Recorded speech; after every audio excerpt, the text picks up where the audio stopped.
Assalamualaikum warahmatullahi wabarakatuh. Saya Ani Asih, calon guru penggerak Angkatan 7. Saya bertugas di SMP Negeri 3 Pangkalan Kuras, Kecamatan Pangkalan Kuras, Kabupaten Pelalawan, Provinsi Riau. Memberi teladan merupakan hal utama dalam meningkatkan karakter anak. Dan kita tidak boleh lupa bahwa setiap anak mempunyai potensi. Setiap anak itu unik dan istimewa.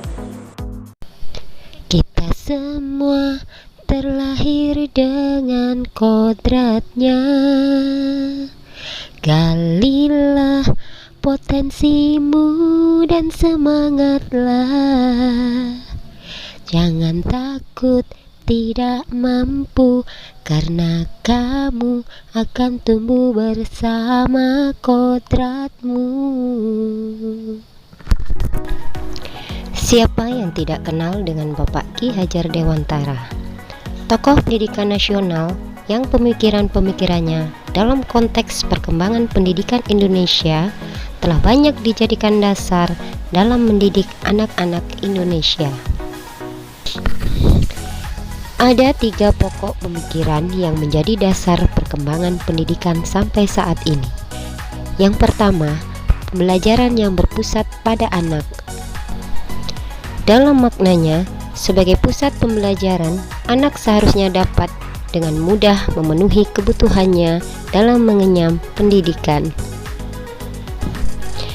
Melalui proses pembelajarannya, mereka juga perlu mendapatkan suasana yang menyenangkan, sehingga mereka dapat merasa aman, merasa dihargai dan dicintai, dan tentunya mereka mampu mengembangkan diri dengan cara yang mereka senangi. Intisari yang kedua, Bapak Ki Hajar Dewantara menegaskan dalam filosofinya bahwa pendidik adalah seorang penuntun yang menuntun dan membimbing anak menjemput kodratnya, yaitu kodrat alam dan kodrat zaman, yang menjadi dasar pendidikan, yang bertujuan untuk mencapai keselamatan hidup dan kebahagiaan setinggi-tingginya. Kodrat alam merupakan lingkungan anak itu berasal, yaitu karakter dan sifat dasar yang dimiliki anak yang tidak boleh dilupakan sebagai seorang pendidik. Karena berbeda anak, berbeda pula cara merawat dan memperlakukannya. Bapak Ki Hajar Dewantara mengibaratkan peran pendidik seperti seorang petani. Anak-anak seperti biji tumbuhan yang disemai di lahan yang telah disediakan. Anak-anak seperti bulir-bulir biji jagung yang ditanam. Bila jagung ditanam di tempat yang subur dengan sinar matahari dan pengairan yang baik, maka meskipun biji jagung merupakan biji jagung yang kurang baik, dapat tumbuh dengan baik karena mendapatkan perhatian dan perawatan dari petani.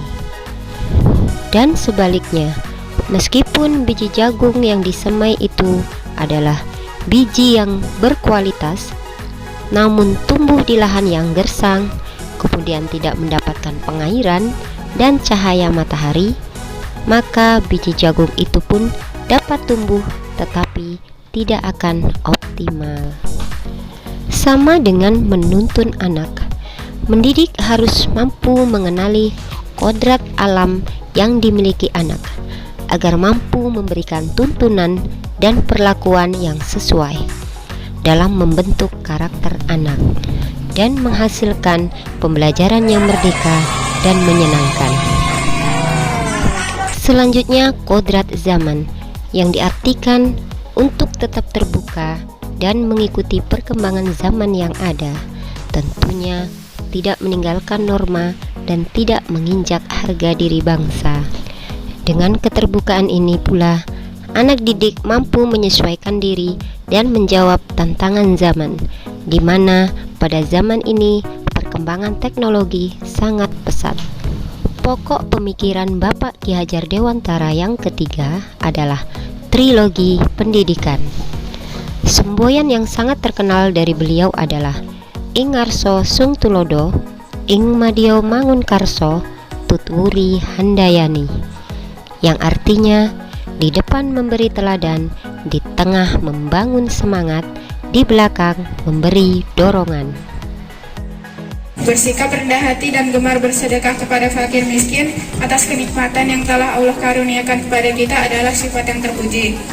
Dengan begitu, kita akan terhindar menjadi orang-orang yang merugi pada kemudian hari. Demikian beberapa pemaparan intisari pemikiran Bapak Ki Hajar Dewantara. Salam guru penggerak, tergerak, bergerak, dan menggerakkan. Wassalamualaikum warahmatullahi wabarakatuh.